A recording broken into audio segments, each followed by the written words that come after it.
लड़के को police lockup में देखते हैं जहां वो बहुत सारे दूसरे कैदियों के साथ बंद था। दरअसल पुलिस को रॉन के पास कुछ गैर कानूनी ड्रग्स मिले थे, जिस वजह से उसे अरेस्ट करके अब जज के सामने पेश किया जा रहा था। जज ने रॉन को उसके गुनाह के लिए 6 महीने जेल की सजा सुनाई। जेल में पहुंचकर रॉन ने देखा कि यहाँ बहुत सारी अलग अलग गैंग्स बनी हुई थी, जिसमें अफ्रो अमेरिकन, मैक्सिकन और व्हाइट्स अपने अपने अलग गुट बनाए बैठे थे। थोड़ी पूछताछ के बाद एक कैदी ने उसे अर्ल से मिलने की सलाह दी कि वो तुम्हारी मदद कर सकता है। अर्ल इस जेल में काफी ज्यादा ताकतवर कैदी था। हर एक गैंग के कैदी उसकी बहुत इज्जत करते थे। वो मर्डर के जुर्म में पिछले 18 साल से इस जेल में बंद था। रॉन उससे अपने केस के बारे में कुछ सलाह मांगना चाहता था, लेकिन अर्ल ये कह के चला गया कि मैं अभी बिजी हूँ, बाद में बात करते हैं। इसके बाद अर्ल ने अपने दोस्तों के साथ एक दूसरे कैदी को लूटने का प्लान बनाया, क्योंकि उसके पास कुछ ऐसा था जो उन्हें चाहिए था। जब वो प्यार से नहीं माना तो उन्होंने उसे पी। इतने में जैसे ही एक गार्ड की नजर उनके ऊपर पड़ी तो वो जल्दी से वहाँ से ऐसे निकल गए मानो कुछ हुआ ही ना हो। 18 साल से इस जेल में होने की वजह से अर्ल सभी गार्ड्स को अच्छे से जानता था, और तो और वो कैप्टन का भी बहुत अच्छा दोस्त बन चुका था। वो कैप्टन के लिए जेल की रिपोर्ट्स और बाकी छोटे मोटे नोटिसेस भी टाइप कर देता था।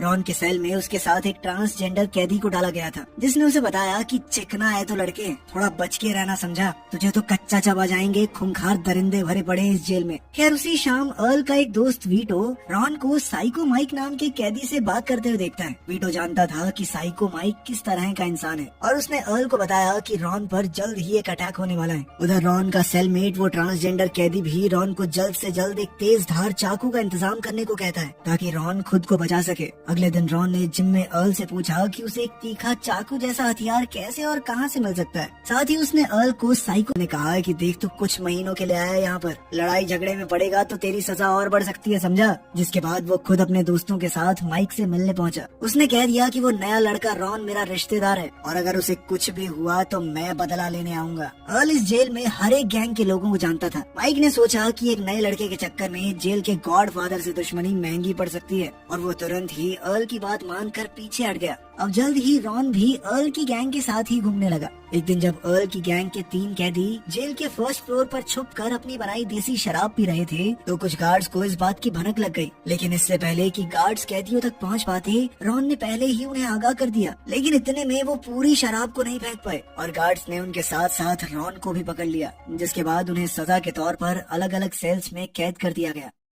अर्ल को रॉन की ये बात बहुत पसंद आई कि उसने अपने बारे में ना सोचते हुए उसके दोस्तों का शुक्रिया अदा करने के लिए अर्ल ने कैदी के हाथ रॉन को एक मैगजीन में छुपाकर सिगरेट की डब्बी और एक नोट भिजवाया, जिसमें लिखा था कि जब तुमसे सवाल किए जाएं तो इस बात पर टिके रहना कि मैंने कुछ नहीं किया। एक हफ्ते बाद जब जेल के ऑफिसर्स ने रॉन से पूछताछ की, तो उसने किसी भी ग्रुप के साथ शराब पीने वाली बात पूरी तरह से नकारते हुए कहा कि मैं तो बस वहाँ से गुजर रहा था, मुझे तो बिना बात के पकड़ लिया गार्ड्स ने। इस इन्वेस्टिगेशन के बाद सभी कैदियों की सजा में एक साल और जोड़ दिया गया, लेकिन रॉन बच गया। साथ ही अर्ल ने कैप्टन के ऑफिस में कैदियों की रिपोर्ट लिखते हुए रॉन की रिपोर्ट में काफी सारी अच्छी चीजें लिख दी, ताकि अगली हियरिंग के दौरान जेल में उसके अच्छे बर्ताव के चलते जज उसकी सजा को और कम कर दे। जिसके बाद रॉन ने अर्ल से मिलकर उसका शुक्रिया अदा किया। तभी अचानक रॉन ने देखा कि कैदियों के फ्री टाइम के दौरान एक आदमी को उसकी आंखों के सामने चाकू से मार दिया गया। वो इस घटना से काफी डर गया, और अर्ल को भी इस बात का एहसास हुआ कि रॉन एक मासूम लड़का है, जिसके लिए इस जेल में कोई जगह नहीं। वो जेल के डॉक्टर से मिलने को कहा। अर्ल के कहने पर डॉक्टर ने रॉन के कंधे में फ्रैक्चर की झूठी रिपोर्ट बनाकर उसे जेल के हॉस्पिटल में भर्ती कर लिया। हॉस्पिटल एरिया रॉन के लिए काफी सुरक्षित था, लेकिन वो हमेशा तो वहाँ नहीं रह सकता। एक दिन कैप्टन रॉन से मिलने वहाँ आया, और उसने रॉन को बताया कि अर्ल के कहने पर वो उसे अर्ल की गैंग वाले सेल्स में ही शिफ्ट कर रहा है। वहाँ वो अर्ल और उसकी गैंग के साथ महफूज रहेगा। जैसे ही रॉन हॉस्पिटल से बाहर आया तो वो अर्ल से मिलने कॉमन एरिया में पहुंचा। वो थोड़ी बातचीत कर ही रहे थे कि तभी अफ्रो अमेरिकन गैंग ने जेल में कोई भी काम करने से मना कर दिया और एक स्ट्राइक चालू कर दी। जब मामला थोड़ा ज्यादा गर्मा गया और कैदियों की आपस में लड़ाई छिड़ गई, तो गार्ड्स ने मामला संभालते हुए सायरन बजाकर फायरिंग शुरू कर दी, जिसके बाद सभी कैदी जमीन पर लेट गए। कैदियों को काबू करके गार्ड्स ने गिनती करते हुए सबको अपने सेल्स में वापस भेजा, तो पता चला कि इस दुर्घटना में 26 कैदी मारे गए थे। अब जेल में पूरी तरह से लॉकडाउन लगा दिया गया था। अर्ल के कमरे में गया और कहा कि चलो अपने कुछ भरोसेमंद साथियों के साथ किचन का काम संभाल लो, ताकि कम से कम जेल के गार्ड्स और बाकी कैदियों के लिए खाना तो बन सके। अर्ल ने गार्ड को कहकर रॉन को भी किचन में बुलवा लिया। यहाँ पर कैप्टन, गार्ड्स और अर्ल डिनर कर रहे थे। अर्ल ने उसे ताज़ा बना गर्मा गर्म खाना दिया और समझाया कि ऐसे किसी दंगे के बाद इसी तरह के प्रोटोकॉल को फॉलो किया जाता है ताकि कैदियों को कंट्रोल में लाया जा सके। रॉन ने अचानक ही उसकी बात काटते हुए अर्ल से पूछ ही लिया कि वो उसकी इतनी मदद क्यों कर रहा है। 1 महीने पहले तक वो उसे जानता भी नहीं था, जिस पर अर्ल ने बताया कि जब वो इस जेल में आया डरा हुआ था। अर्ल नहीं चाहता कि रॉन के साथ भी अब वैसा ही हो। खैर इसी तरह समय बीतता रहा और रॉन अर्ल की गैंग के काफी करीब आ गया। अर्ल ने रॉन का पूरा केस स्टडी करने के बाद उसे सलाह दी कि जेल में कोई कोर्स कर ले तू, साथ ही लाइब्रेरी वगैरह में नौकरी कर ले। इससे उसको गुड बिहेवियर पॉइंट्स मिलेंगे और क्योंकि वो जेल में 3 महीने पहले ही काट चुका है तो हो सकता है कि जज उसको बरी ही कर दे अगली सुनवाई में। अर्ल की बात मानकर रॉन जेल के अंदर नाई की दुकान में कैदियों के बाल काटने का काम शुरू कर देता है और साथ ही उसने जेल के अंदर एक कोर्स भी ज्वाइन कर लिया। ऐसा लग रहा था मानो सब कुछ बहुत बढ़िया चल रहा हो, लेकिन ये तूफान से पहले का सन्नाटा था। इस कोर्स के दौरान उसकी क्लास के ही एक हट्टे कट्टे कैदी की नजर रॉन पर पड़ी। रॉन को अर्ल ने किसी भी तरह की मुसीबत से दूर रहने को कहा था, तो उसने जॉनसन नाम के इस कैदी को इग्नोर करके अपनी पढ़ाई पर ही ध्यान देना सही समझा। लेकिन फिर एक दिन जॉनसन ने रॉन को अकेले देखकर वॉशरूम में उसे पकड़ लिया और अब जॉनसन उसका फायदा उठाने की कोशिश कर रहा था। लेकिन इस सब के दौरान उनका टीचर भी वॉशरूम में आ गया, जिसके चलते उस दरिंदे ने रॉन को छोड़ दिया। इस घटना का रॉन के दिमाग पर बहुत गहरा असर हुआ और अब उसे अपनी लाचारी और कमजोरी पर घिन आ रही थी। वो सोच रहा था कि अगर अर्ल और उसके दोस्त न होते तो वो तो खुद को 2 दिन न बचा पाए इन दरिंदों से। अब उसने अर्ल को बिना बताए जेल के एक बूढ़े कैदी को कहकर एक बड़े से चाकू का इंतजाम किया, जिसे लेकर वो सीधा उस कैदी पर हमला करने निकल पड़ा।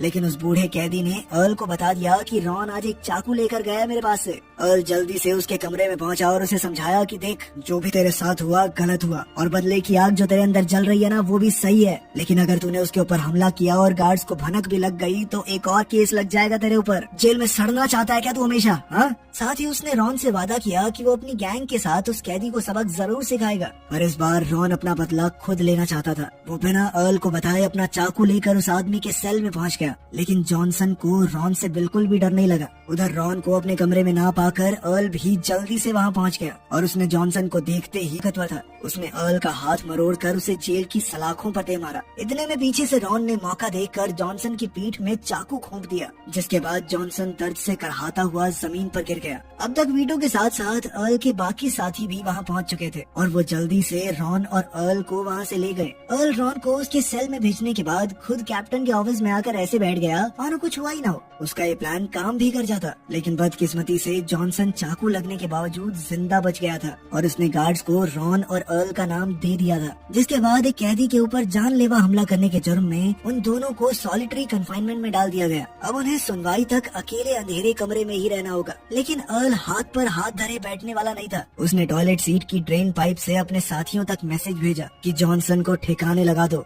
जिसके बाद उसकी गैंग ने जॉनसन को हॉस्पिटल में ही मरवा दिया ताकि वो अर्ल और रॉन के खिलाफ कोर्ट में गवाही न दे सके।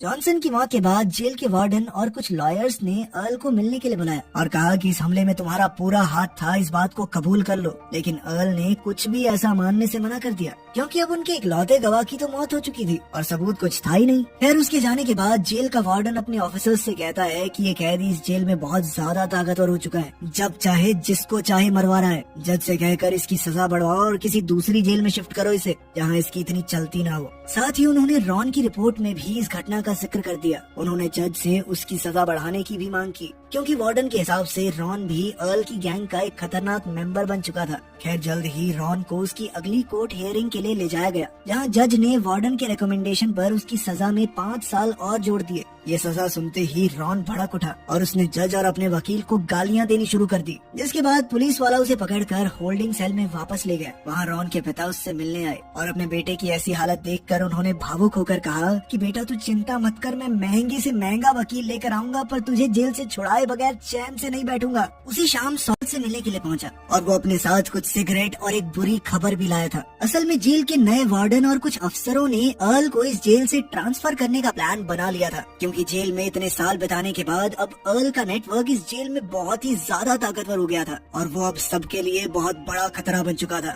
इसीलिए ऑफिसर्स जानबूझकर हॉस्पिटल में हुए कत्ल को भी अर्ल से जोड़ने की कोशिश कर रहे थे, क्योंकि वो आदमी उसके और रॉन के खिलाफ गवाही जो देने वाला था। कैप्टन के मुंह से ये बातें सुनने के बाद अर्ल को जिंदगी में पहली बार टेंशन हो रही थी, क्योंकि वो किसी भी हाल में इस जेल से नहीं जाना चाहता था और इसीलिए उसने तुरंत ही एक प्लान बनाना शुरू कर दिया, जिसके लिए उसने सबसे पहले जो गार्ड्स उसे खाना देने आदमी आते थे उसे खाना बंद कर दिया और फिर एक छोटे से ब्लेड से अपने हाथ से थोड़ा खून निकालकर उसने अपने शरीर पर लगा लिया और फिर उस बचे हुए बासी खाने को टॉयलेट सीट पर बिखेर दिया। अर्ल को इस हालत में देखकर अब गार्ड्स को लग रहा था कि शायद सॉलिटरी कंफाइनमेंट में ज्यादा देर तक रहने की वजह से अर्ल का मानसिक संतुलन बिगड़ गया है और मिला। और जब उसे पता चला कि रॉन भी अब कई साल तक जेल में रहने वाला है तो उसने तुरंत ही रॉन के साथ जेल से भागने का प्लान बनाने का फैसला किया। इसके लिए रॉन ने सबसे पहले अपने पिता को उसके और अर्ल के लिए जेल से निकलने के बाद एक नई जगह पर सुरक्षित ठिकाने का इंतजाम करने को कहा, जिसके बाद अर्ल जेल में हो रही हर एक चीज पर पैनी नजर रखने लगा ताकि वो जेल से भागने का ऐसा रास्ता ढूंढ सके